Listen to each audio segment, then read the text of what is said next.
Holidays-நாலே நம்ம K Travels தான். தமிழகத்தின் முன்னணி டிராவல்ஸ் நிறுவனம். Plan your happy trips with K Travels. இப்போ லால் சலாம் படம் ரிலீஸ் ஆச்சு.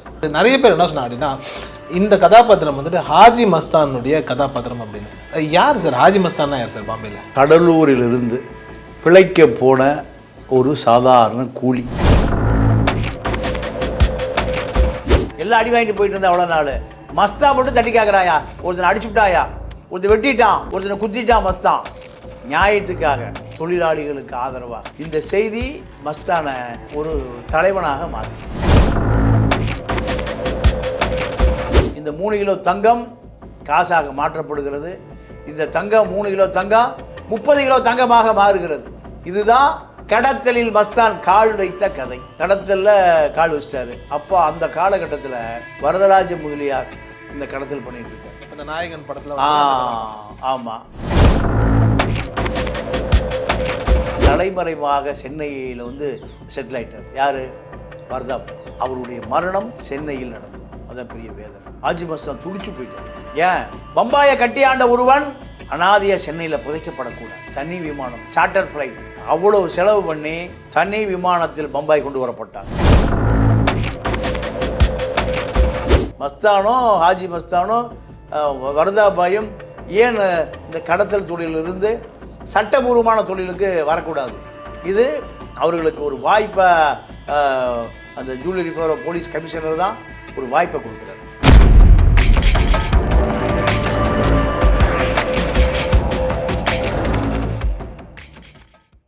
ஆகாயம் தமிழர்களுக்கு வணக்கம். நான் உங்கள் அஷ்ரஃப். இன்று நம்மோடு இருப்பது மூத்த பத்திரிகையாளர் ஐயா பாண்டியன் அவர்கள். சார் வணக்கம். வணக்கம் சார், எப்படி சார் இருக்கீங்க? நல்லா இருக்கேன். சார், இப்போது லால் சலாம் படம் ரிலீஸ் ஆச்சு.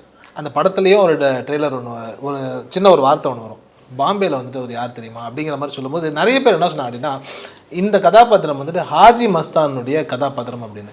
யார் சார் ஹாஜி மஸ்தான்னா? யார் சார்? பாம்பேயில் கடலூரிலிருந்து பிழைக்க போன ஒரு சாதாரண கூலி. ஒரு 70களில் ஹார்பர்களில் தான் வேலை வாய்ப்பு அதிகமாக இருக்கும். அப்போது கடலூர் ஒரு துறைமுக நகரம், ஹார்பர். தூத்துக்குடி ஒரு ஹார்பர், சென்னை ஒரு ஹார்பர். இப்படி இந்த ஹார்பரில் வேலை பார்க்குற கூலிகள் என்ன பண்ணுவாங்க அப்படின்னா பெரிய ஹார்பர் எங்கே இருக்கோ அங்கே தான் போவாங்க. அப்போது மஸ்தான், மஸ்தான் குடும்பம் குடிபெயர்ந்து பம்பாய்க்கு கூலி வேலைகளுக்காக போகுது. கூலினா ஹார்பர் கூலி. ஹார்பர் கூலினா உங்களுக்கு நிரந்தரமாக வேலை இருக்கும். கப்பல் வர போக, சாமான் ஏற்ற இறக்க. அப்போ ஹார்பர் வேலைனா நிரந்தரமாக வேலை கிடைக்கக்கூடிய இடம்தான் ஹார்பர். அப்போது கடலூர் ஹார்பரில் இருந்து இதற்கு முன்பு பம்பாய் ஹார்பருக்கு வேலைக்கு சென்று வேலை செய்து கொண்டு இருக்கிற ஒருவர் மூலம் அவர் குடும்பம் எல்லாமே மும்பைக்கு குடிபெயர்கிறார்கள். அப்படி குடிபெயர்ந்து அங்கே கூலி வேலை செய்து கொண்டு இருக்கிறார். அதாவது சாமான் ஏற்றுவது இறக்குவது. ஹார்பரில் கூலிஸ்னா அப்படி தானே. எப்போ ஹீரோவா வரலாற்றில் பதிவாகிறாருன்னா சாதாரண மஸ்தான் வேலை பார்த்துட்டு இருந்தானே, செத்து போயிருந்தானே, பக்கத்து வீட்டுக்காரன் கூட தெரியும். ஒருவன் என்னைக்கு சமூக அநீதியை எதிர்த்து போராடுகிறானோ அவன் வரலாறாக மாறுகிறான். இதுதான் வரலாறு. நீங்கள் அங்கே ஹார்பருக்கு வெளியில் இருக்கக்கூடிய தாதாக்கள், ரவுடிகள் என்ன பண்ணுவான்னா வேலைக்கு போயிட்டு வர்ற ஆட்களிடம் மாமூல் வசூல் பண்ணுவான். டே, எனக்கு ஒரு 100 ரூபா கொடுறான், நீ 1000 ரூபா சம்பளம் வாங்கிட்டு போகிறீல்ல, ஒரு 100 ரூபா கொடு. இப்படி அந்த தாதாக்கள் எல்லா ஊர்லேயும் இருக்கான். தாதாக்கள் இல்லாத உலகமே இல்லை. உழைக்கிறவன் ஒருத்தன், தட்டி பிடுங்கிறவன் ஒருத்தன் இருக்கான். அப்போ இப்படி தட்டி பிடுங்கிட்டு போயிடுறான். கேட்பான், கொடுக்கல, 4 அரை விட்டு எல்லா சம்பளத்தையும் பிடுங்கிட்டு போயிடுவான். இவன் எதிர்த்து கேட்க முடியாது. அவன் ஒரு குழுவாக ஆயுதபாணியாக இருப்பான். யார்? ரவுடிகள், தாதாக்கள், கட்ட பஞ்சாயத்துகள். அப்போ அவர்களை ஒன்று சேர்ந்து எதிர்க்க முடியாத இந்த கூலிகள் என்ன பண்ணுவான்? அழுதுட்டு அடி வாங்கிட்டு போயிடுவான். அந்த குடும்ப அன்னைக்கெல்லாம் பட்னி பசி தான். இந்த மனிதாபிமானமற்ற செயல் எல்லா இடங்கள்லையும் இருக்குது. இதை தட்டி கேட்க முடிவு செய்கிறார் மஸ்தான். அப்போ அவர் என்ன பண்ணுறாரு? ஒரு 5 பேரை பாதிக்கப்பட்டவனை சேர்த்துட்டு இந்த மாதம் இந்த தாதா கும்பல் தட்டி பிடுங்குனா நம்ம தட்டி கேட்குறோம்டா. இப்படி ஒரு 10 பேரை தட்டிட்டு போகிறார். அவன் ஒரு 50 பேர் இருக்கான் தட்டி பிடுங்கிறவன். அப்போது அடுத்த மாதம் மாதம் பாதிக்கப்பட்டவர்களை 10 பேரை ஒன்று சேர்த்துறார். ஒன்று சேர்த்து அந்த ரவுடி கும்பலை எதிர்க்கிறார். அவன் தட்டி கேட்குறான், இவர் அவனை ஆயுதத்தால் தாக்குறார். நிலை குலைந்து போகிறான். போன மாதம் தட்டி பிடிக்கிட்டு போனான்ல அவன் இவருக்கு பின்னாடி நிற்கிறான். அப்போது அங்கே ஒரு எதிர்த்தாக்குதல் கொடுக்கப்படுகிறது. தாதாக்களுக்கு எதிர்த்தாக்குதல் கொடுக்கப்பட்ட உடனே இந்த தாதா கும்பல், இந்த ரவுடி கும்பல் என்ன பண்ணுறான், நீங்கள் எஸ்கேப் ஆகிடலாம். எப்பவுமே உலக வரைபடங்களில் உள்ள விஷயம் எப்படின்னு கேட்டிங்கன்னா, எதிர்த்து கேட்டால் எதிரி ஓடிடுவான், எதிர்த்து கேட்காத வரை எதிரி வலுவுள்ளவன், எதிர்த்து கேட்க ஆரம்பித்து விட்டால் எதிரி வலுவிழந்துடும். இதான் உலக வரலாறு இப்படித்தான் இருக்கு. அதன் பிறகு எங்கே இப்படி தட்டி கேட்குறானோ அங்கே மஸ்தான் நிற்பார். மஸ்தானும் 5 பேர் நிற்பாங்க. அப்போ அந்த ஹார்பரில் மஸ்தான் ஒரு வீரன், அநியாயத்தை தட்டி கேட்கக்கூடியவன், இந்த கூலி மஸ்தான். இதுதான் அங்கே வேலை பார்க்கக்கூடிய ஆயிரக்கணக்கான பேரிடம் இந்த தகவல் போகுது. எல்லாம் அடி வாங்கிட்டு போயிட்டு இருந்தா அவ்வளோ நாள். மஸ்தான் மட்டும் தட்டி கேட்குறாயா, ஒருத்தனை அடிச்சு விட்டாயா, ஒருத்தன் வெட்டிட்டான், ஒருத்தனை குத்திட்டான். மஸ்தான் நியாயத்துக்காக, கூலி தொழிலாளிகளுக்கு ஆதரவாக இந்த செய்தி மஸ்தானை ஒரு தலைவனாக மாற்று. வேலை செய்கிறாரு, கூலி வேலை செய்கிறாரு, லோடு தூக்குறாரு, லோடு மேனாக இருக்கார். இதை தாண்டி ஒரு தப்பு நடந்தால் மஸ்தாங்கிட்ட வந்து சொல்கிறாங்க. மஸ்தான் உடனே போய் தட்டி கேட்குறாரு. சரி, இதை மஸ்தாங்கிட்ட காம்ப்ரமைஸ் ஆகலைன்னா ஒரு 5 பேரோட இருந்தாலும் வெட்டுவான், குத்துவான், அடிப்பான். இது சராசரி நிராயுத பாணியில் இதை செய்வதில்லை. அப்போது இவர் கூலியிலிருந்து இவர் அடுத்த கட்டத்துக்கு நகர்த்துறார். பொருட்களை கடத்தல் பொருட்களை சட்டவிரோதமாக கடத்துகிற வேலை இவருக்கு வருது. அப்படி ஏன்னா நம்பிக்கையான ஆள் இருந்தால் தான் இது போன்ற சட்டவிரோத கடத்தல் தொழிலுக்கு செய்ய முடியும். இப்படி ஒருவர் ஒரு கடத்தல் ஒரு நபர் ஒரு பொருளை கொடுக்குறார். கொடுத்து இதை பத்திரமா வச்சுக்க, நான் அடுத்த வாரம் வாங்குறேங்கிறார். இவர் அதை பத்திரமா கொண்டு போய் வீட்டில் பத்திரமா வைக்கிறார். திருப்பி அடுத்த வாரம் கேட்பார்னு பார்த்தா ஆளையே காணும். 10 நாள் காணும், 1 மாதம் காணும். எங்கடான்னு பார்த்தா ஜெயிலில் இருக்கார் ஒருவர். யார்? ஒரு பொருளை கொடுத்து சரி வரும்போது கொடுத்துக்கோன்னு இவர் வேலைக்கு போகிறார். 1 வருடம் கழித்து அந்த பொருள் கொடுத்த நபர் வருகிறார். மஸ்தான், என்ன கரீம், நான் உனக்கு ஒரு பை கொடுத்தனேன், ஞாபகம் இருக்கு? ஆமாம் கொடுத்தேன், பத்திரமா வீட்டில் வச்சிருக்கேன். பத்திரமா வச்சுருக்கியா? ஆமாம். நீ வரல, நான் பத்திரமா வச்சுருக்கேன். உன்னை எங்கேன்னு விசாரித்தேன், நீ எங்கே காணாம போய்ட்டு ஜெயிலில் இருக்கீன்னாங்க. சரி, ஜெயிலிருந்து வந்த பிறகு நான் உனக்கு திருப்பி தரலான்னு நினச்சேன். நீ வீட்டில் இருக்க, இரு 10 நிமிஷம் இரு, இந்த நாஸ்டா கடையில் இரு, தேநீர் கடையில் இரு, போய் பையோடு எடுத்துக்கொண்டு வந்து கொடுக்குறாரு. அந்த பை இவர் எப்படி கொடுத்தாரு அதே போல் இருக்குது. அந்த பையே அதே போன்று இருக்குது. அப்போ பிரித்து பார்க்குறார். அதுக்குள்ளே அந்த காலத்திலே 3 கிலோ தங்கக்கட்டி, 3 கிலோ தங்கக்கட்டி. அப்போ சொல்கிறார், கட்டி பிடிச்சிக்கிறார் மஸ்தானை. மஸ்தான், அல்லாஹ் என்னை காப்பாற்றிட்டான். நான் கடுமையான வறுமையில் வந்தேன், ஜெயிலில் எனக்கு சாப்பாடே இல்லை. நான் இப்போ என்ன கடலில் விழுந்து சாவதை தவிர என்னுடைய எல்லா பொருட்களும் கடத்தல் பொருட்கள் பூரா பறிமுதல் செய்யப்பட்டது. எனக்கு காசே இல்லை. எனக்கு உன்னை நான் அல்லாஹ் உருவத்தில் பார்க்குறேன். கட்டி பிடிச்சிக்கிறார். இது உனக்கு பாதி எனக்கு பாதி, உனக்கு பாதி எனக்கு பாதி. இன்னையிலிருந்து நாம் தங்க கடத்தல் தொழிலை செய்வோம். எனக்கு தெரிஞ்ச தொழில், நீ தான் எனக்கு சரி நிகர் பார்ட்னர். இந்த 3 கிலோ தங்கம் காசாக மாற்றப்படுகிறது. இந்த தங்கம் 3 கிலோ தங்கம் 30 கிலோ தங்கமாக மாறுகிறது. இதுதான் கடத்தலில் மஸ்தான் கால் வைத்த கதை. கடத்தலில் கால் வச்சிட்டாரு. அப்போ அந்த காலகட்டத்தில் வரதராஜ முதலியார் இந்த கடத்தல் பண்ணிட்டு இருக்காரு. அந்த நாயகன் படத்தில் ஆமாம், கரீம்வாலா அந்த கடத்தல் பண்ணிட்டு இருக்காரு. ஜனாபாய் ஒரு லேடி, அந்த அம்மா கடத்தல் பண்ணிட்டு இருக்கு. தாவூத் இப்ராஹிம் கடத்தல் பண்ணிட்டு இருக்காரு. இப்படி பல நிழல் உலக தாதாக்கள் அப்போ கடத்தல் இருக்காங்க. அப்படி கடத்தல் இருக்கிற காலத்தில் மஸ்தானும் களத்துக்கு வர்றார். மஸ்தான் களத்துக்கு வந்த புதிதில் என்ன பண்றாரு, அதை என்ன நடக்குதுன்னு கேட்டிங்கன்னா, அப்போ மும்பை முழுக்க ஒவ்வொரு பகுதிகளிலும் ஒரு கூட்டம் அந்த கூட்ட எல்லைக்குள் இன்னொருவர் போனால் நீங்கள் ரத்த சகதியாகத்தான் வர முடியும்.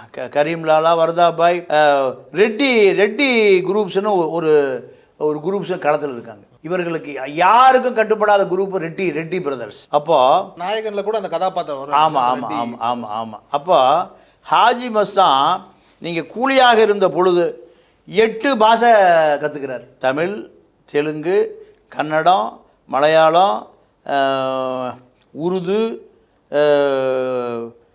இந்தி, மராட்டி, குஜராத்தி, இத்தனை மொழிகளையும் யார் கற்றுக்கிறா? மஸ்தான் கற்றுக்கிறார். அப்போது இந்த இத்தனை மொழி பேசுகிற ஆட்களோடும் இவருக்கு தொடர்பு இருக்குது. அப்போது இந்த காலகட்டத்தில் தான் வர்தாபாயும் ரெட்டி பிரதர்ஸும் தொழில் போட்டி, 2 பக்கமும் ரத்தம் சிந்தப்படுகிறது, 2 பக்கமும் பலர் சாய்க்கப்படுகிறார்கள். வர்தாபாயினுடைய வியூகத்துக்கு முன்பு ரெட்டி நிற்க முடியாமல் ரெட்டி சகோதரர் மூத்தவன் கொல்லப்படுகிறான். கொல்லப்பட்ட பிறகு ரெட்டி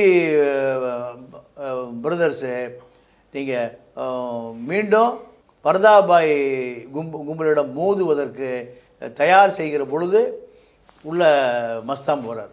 மஸ்தான் போய் சொல்கிறாரு, வர்தாபாய் மீது நீ வன்மம் கக்கினால் நானும் உனக்கு எதிராக போயிடுவேன். அதனால் வர்தாபாயோடு நீ சமரசம் செய்து கொள். உனக்கு விமான நிலைய ஏரியா, அதாவது ஏர்போர்ட் ஏரியா, அந்த பகுதிக்கு யாரும் வரமாட்டாங்க. சாந்தகுரோஸ் விமான நிலையம் ஏரியா உன்னுடைய தொழில் கேந்திரமாக நீ அமைத்துக்கொள். நீ மற்ற இடத்துக்கு வராத. இதை முடிவு செய்து அந்த பகுதிக்குள் யாரும் போகக்கூடாது. அந்த பகுதியிலிருந்து யாரும் வெளிப்பகுதிக்கு வரக்கூடாது. இந்த அண்டர் கிரவுண்ட் தாதா ஒப்பந்தத்தை மஸ்தான் தான் போட்டு இன்னொரு ரெட்டியினுடைய உயிரை காப்பாற்றுறார். இதுக்கு நடுவில் நீங்கள் ஒரு வருடத்திற்கு ஒரு முறை எல்லா கடத்தல்காரர்களும் சந்திக்கிற இடம் எங்கேன்னு கேட்டிங்கன்னா துபாயில் பிரபலமான இடத்தில் ஒரு வார காலம் ஆட்டம் பாட்டம் கொண்டாட்டம், மது விருந்து, மாது விருந்து, சூது விருந்து, உணவு விருந்து, உலகத்தில் இருக்கக்கூடிய அந்த கடத்தல் தொழில் இருக்கக்கூடிய அத்தனை கடத்தல் ஜாம்பவான்களும் உல்லாசமாக இருக்கக்கூடிய அந்த வாரம் ஒரு வாரம் தான். அத்தனை பேருமே நீங்கள் சண்டை சச்சரவு, ரத்தம் சிந்துவது எல்லாமே அங்கே தான் தீர்த்து வைக்கப்படும். தீர்த்து வைக்கக்கூடிய தகுதி படைத்தவர் மஸ்தானாக இருந்தவர் ஹாஜி மஸ்தானாக மாறிவிட்டார். அவர் நீங்கள் 5 வேளை தொழுகை, இந்து கோயில்களுக்கு இனாம் கொடுப்பது, இந்து முஸ்லீம் கிறித்துவன் இப்படி அனைவருக்குமே பொதுவான மனிதராக மாறிவிட்டார். மாறி என்ன பண்ணுறாங்க கேட்டிங்கன்னா, அவருடைய கொள்கை என்னென்னா போதை பொருள் கடத்துவதில்லை, அதே போல் தேச துரோக செயல் செய்வதில்லை. இது மஸ்தானுடைய குழுவும் வர்தாபாய் குழுவும் சத்தியம் செய்து கொண்டார். இந்த கடத்தல்காரன் மாஃபியா, அண்டர் கிரவுண்டு, இவர்கள்ட்டின்னு ஒரு நேர்மை இருக்குது. தேச துரோகமாக எந்த தொழிலும் செய்வதில்லை, போதைப் பொருள் செய்வதில்லை. கடத்துறதே தேச துரோகமான வேலை தானே சார். அதாவது திருடனுக்கே ஒரு தர்மம் இருக்குது. திருடன் என்ன பண்ணுவான்னா, திருட போனால் தாலி கூடி ஆக்க மாட்டான், ஆனால் திருடுவான். என்ன பண்ணுவான்? தாலி கூடி ஆக்க மாட்டான். பாவம், ஏன் விட்டுறியா தாலி கூடி, ஆனால் நல்ல செயின் போட்டு தான் அதில் போயிடுவான். அப்போ திருடனுக்கு ஒரு மனிதாபிமானம் இருக்குது. என்ன பாவம், புருஷன் யாவமாக தாலி கூடியை போட்டிருக்கு, அதை ஏன்டா போய் அத்துக்கணும்? செய்கிறதே திருட்டு தொழில், செய்கிறதே அயோக்கியத்தனமான தொழில், இதில் பாவண்டா தாலி கூடி ஆக்காதரா. இதே போல் தான் இந்த நம்ம கடத்தல்காரர்கள், நம்ம கதாநாயகனுங்க. கடத்தலே சமூக விரோத செயல். இதில் போதைப் பொருள் கடத்துவதில்லை, பெண்களை கடத்துவதில்லை, தேச விரோத செயல், தேச விரோத அணுகுண்டெல்லாம் கிடைக்காது, ஆயுதம் கடத்துவதில்லை. 3 அவர்கள் ஒரு வரைமுறைக்கு கொள்கையாக வச்சுருந்தாங்க. இதுதான் ஹாஜி மஸ்தானை அனைத்து தரப்பு மக்களிடமும் கொண்டு போய் சேர்த்தது. ஹாஜி மஸ்தான் அவருடைய சிறப்பு என்னென்னா, கடத்தல் தொழில் செய்ய முடியாமல் தப்பி ஓடி தலைமறைவாக சென்னையில் செட்டில் ஆகிட்டார். யார்? வர்தாபாய். பம்பாயை கட்டியா ஆண்ட ஒரு பெரிய நாயகன். ஆனால் அவருடைய மரணம் சென்னையில் நடந்தது. அதான் பெரிய வேதனை. ஹாஜி மஸ்தான் துடிச்சு போயிட்டார். ஏன்? பம்பாயை கட்டியாண்ட ஒருவன் அனாதையாக சென்னையில் புதைக்கப்படக்கூடாது. தனி விமானம், சார்ட்டர் ஃப்ளைட், அவ்வளோ செலவு பண்ணி தனி விமானத்தில் பம்பாய் கொண்டு வரப்பட்டார் ஹாஜி மஸ்தான். பம்பாய் கொண்டு வரப்பட்டு எங்கே அடக்கம் செய்யப்பட்டார்னா, தாராவி பக்கம் உள்ள சந்தன்வாடி பக்கம் அடக்கம் செய்யப்பட்டது. அங்கு தான் தன்னுடைய உடல் அடக்கம் செய்யப்பட வேண்டும் என்று நீங்கள் அடிக்கடி சொல்லுவார். யார்? வர்தாபாய். அந்த ஆசையை ஹாஜி மஸ்தான் நிறைவேற்றினார். அதான் ஒரு இந்து ஜனாசாவை தன்னுடைய தோளிலே சுமர்ந்து கொண்டு போய் அடக்கம் செய்வதாக ஹாஜி மஸ்தானை சொல்லுவாங்க. அப்போ ஹாஜி மஸ்தானை பொறுத்தவரை ஒரு காலகட்டத்தில் கடத்தல் தொழிலை நிறுத்திவிட்டார். நிறுத்திட்டு ஒரு ரியல் எஸ்டேட் தாதாவாக மாறிவிடும். கடத்தல் தொழில் இனி போதும், நம்ம இனி தொழிலதிபராக மாறிடுவோம். நம்ம ஊர் சாராய வியாபாரி பூரா கல்வி தந்தையாக மாறிட்டானுவோம். எல்லா பயிலும் சாராய உடையார் ராமச்சந்திரா மெடிக்கல் காலேஜ், சாராய வச்ச ஜேபிஆர் பனிமலர் பல கல்லூரிகளுக்கு தலைவர். இப்படி சாராயம் விற்ற திருச்சி தனலட்சுமி சீனிவாச, ரவுடி ராக்கப்பன், அவர் ஒரு கல்வி தந்தை. பல பேர் கல்வி தந்தையாக மாறி போய்விட்டார்கள். அதே போல் ஹாஜி மஸ்தான் கடத்தல் தொழிலுக்கு முற்றுப்புள்ளி வைத்துவிட்டு ரியல் எஸ்டேட் தொழிலதிபராக மாறி போய்விட்டார். ரியல் எஸ்டேட் தந்தையாக மாறிட்டார். ஆனால் அகில உலக உருது மொழி மாநாடு ஹாஜி மஸ்தான் தலைமையில் பம்பாயில் மிகப்பெரிய உருது கவிஞர்கள், புலவர்கள், கல்விமான்கள்லாம் கூடி பல ஆயிரக்கணக்கான பேர், பல லட்சக்கணக்கான மக்கள், அத்தனை பேருக்கும் ஹாஜி மஸ்தானுடைய பிரியாணி தான். அப்போ ஹாஜி மஸ்தான் சொல்கிறாரு, எனக்கு நான் கல்வி அறிவே இல்லாதவன், பள்ளிக்கூடத்து பக்கமே போக முடியல, என்னுடைய குடும்பம் வறுமையில் கூலி வேலைக்கு போன குடும்பம், எங்கள் அத்தா ரொம்ப வறுமை, எங்கள் மாமா வறுமை, இருந்தாலும் நான் என்னுடைய அனுபவத்தில் 6 பாஷை பேச கற்றுக்கிட்டேன். தமிழ், தெலுங்கு, கன்னடம், மலையாளம், மராட்டி, குஜராத்தி, உருது. இதில் இப்போது அகில உலக உருது மொழி மாநாட்டுக்கு என்ன தலைமை தாங்க சொல்லியிருக்கீங்க. நான் ஒரு கடத்தல்காரன், நான் ஒரு ஸ்மக்லர், என்ன தலைமை தாங்க சொன்னீங்க. நல்ல உருது மொழி தெரிஞ்சவனை, உருது புலவன், கவிஞனை தலைமை தாங்க சொல்லலாம். நான் இதுக்கு தகுதியற்றவன். எங்கே? பொது மேடையில் சொல்கிறார். கூட்டமெல்லாம் ஆர்ப்பரிக்குது. உண்மையை ஒத்துக்கொண்டாய், நான் அல்லாவுக்கு பயந்தவன், அதனால் நான் உண்மையை ஒத்துக்கொள்கிறேன். நான் பல வழக்கை மேலே, பல சிறைச்சாலை, பல துப்பாக்கி சூடு, இப்படியெல்லாம் நான் பட்டு தான் வந்தேன். இருந்தாலும் எனக்கு ஆத்ம திருப்தி, உங்களுக்கெல்லாம் உணவு அளிப்பதின் மூலம் நான் அல்லாவுக்கு நன்றி கடன் செய்துக்கிறேன்னு அந்த உருது மாநாட்டில் பேசுகிறார். இதுதான் ஹாஜி மஸ்தானை கடத்தல்காரனிலிருந்து ஒரு கல்வியாளர்களை மாநாட்டை தலைமை தாங்கக்கூடிய அளவுக்கு மஸ்தானை உயர்த்தியது என்பது மஸ்தானுடைய பெருங்குணம் தான். சரி, இப்போ இப்படி பார்க்கும்போது நாயகனில் கேட்குற மாதிரி ஹாஜி மஸ்தான் நல்லவராக கெட்டவரா சார்? ஹாஜி மஸ்தானை பொறுத்தவரை பாதி நாள் கெட்டவர், பாதி நாள் நல்லவர். ஏன்னா நீ வரதாபாய் அப்படி தான்.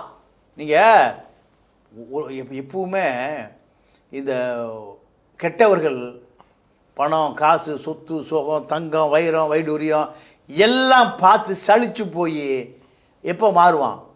தன்னுடைய அந்திம காலம், மரணத்தை தழுவுகிற பொழுது எப்படி மாறிடுவான்? நீங்கள் இந்த மக்களுக்கு ஏதாவது நல்லது பண்ணணும், இந்த மக்களுக்கு ஏதாவது உதவியாக இருக்கணும், இப்படி மாறுகிற பொழுது தான் நம்ம அந்த வரலாறு நமக்கு தெரியுது. அதுக்கு முந்தி இருந்த வரலாறு பூரா இரத்த சகதியான வரலாறு. நீங்கள் தாவூத் இப்ராஹிம் பம்பாயை விட்டு தப்பி ஓட வேண்டிய நிலைமை வந்தது. பம்பாயை விட்டு தப்பி ஓட வேண்டிய நிலைமை வந்தது.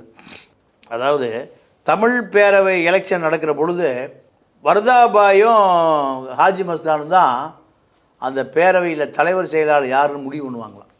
அப்போது அந்த இந்து, முஸ்லீம் இதெல்லாம் இல்லாமல் ஹாஜி மஸ்தானுடைய அன்புக்கு கட்டுப்பட்டவர்களாக இந்துக்கள் இருந்திருக்கிறார்கள்.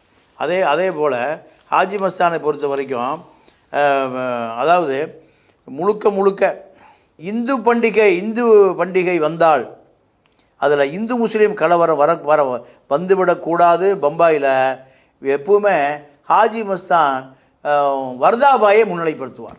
வர்தாபாய் தான் ஒட்டுமொத்தமான இந்துக்களினுடைய அடையாளமாக இருந்தாலும் வர்தாபாய் ஹாஜி மஸ்தானை முன்னிலைப்படுத்துவார்.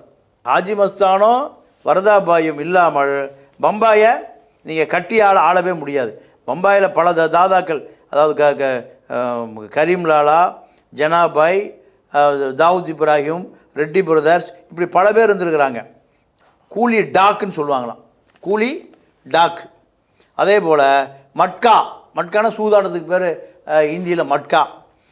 இந்த மட்கா சூதாட்டம் இந்த பகுதியில் ஒழித்தது ஒரு காலகட்டத்தில் மஸ்தானும் வர்தாபாயும் தான்.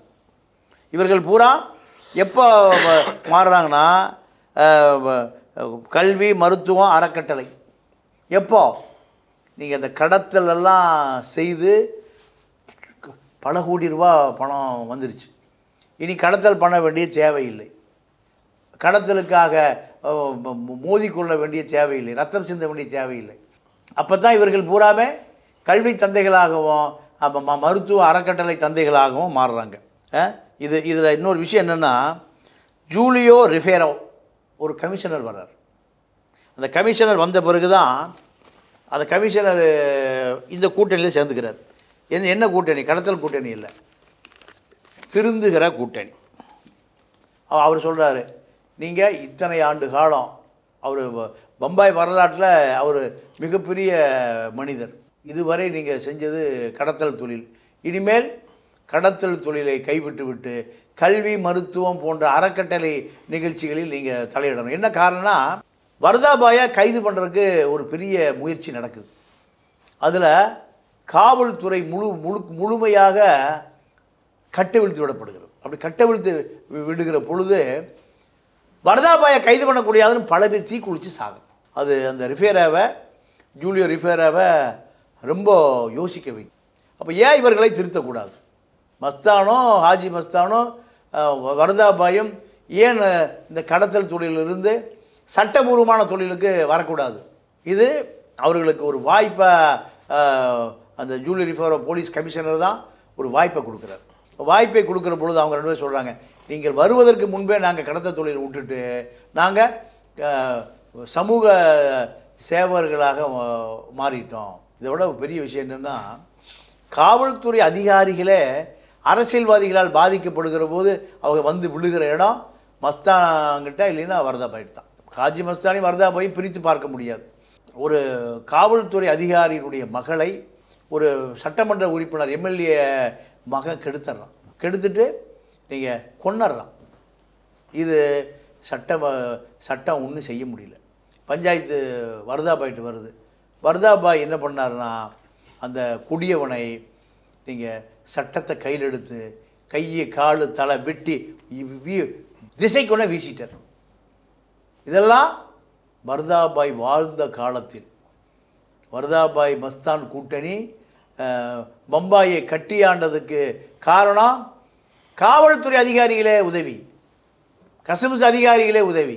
தாவூத் இப்ராஹிம் கும்பல் அப்போ என்ன நடக்குதுன்னா, சமூக விரோத, சட்டவிரோத கடத்தல், தேச விரோத செயல் செய்ய ஆரம்பித்த பிறகு தான் நீங்கள் தாவூத் கூட்டணி பம்பாயிலிருந்து விலக்கி வைக்கப்படுகிறது. தாவூத் கூட்டணி சமூக விரோத செயல், சட்டவிரோத செயலிலிருந்து விரட்டுவதற்காக கடத்தல் என்பது நீங்கள் போதை கடத்தலாக மாறுகிறது. இது முடிவுக்கு கொண்டு வந்தது யாருன்னு கேட்டிங்கன்னா மஸ்தான் வர்தாபாய் கூட்டணி. அதனால தான் பம்பாயிலிருந்து தப்பி ஓடக்கூடிய நிலை உருவானதுக்கு காரணமே இவர்கள் ரெண்டு பேரும். நீங்கள் சமூக விரோத கடத்தல் தொழிலிலிருந்து விலகிவிட்டார்கள். இவர்கள் இனிமேல் நம்மளுடைய கடத்தல் தொழிலுக்கு உறுதுணையாக இருக்க மாட்டார்கள், காமிச்சு கொடுத்துருவாங்க, நம்முடைய தொழில் சாம்ராஜ்யம் சரிந்து போகும்.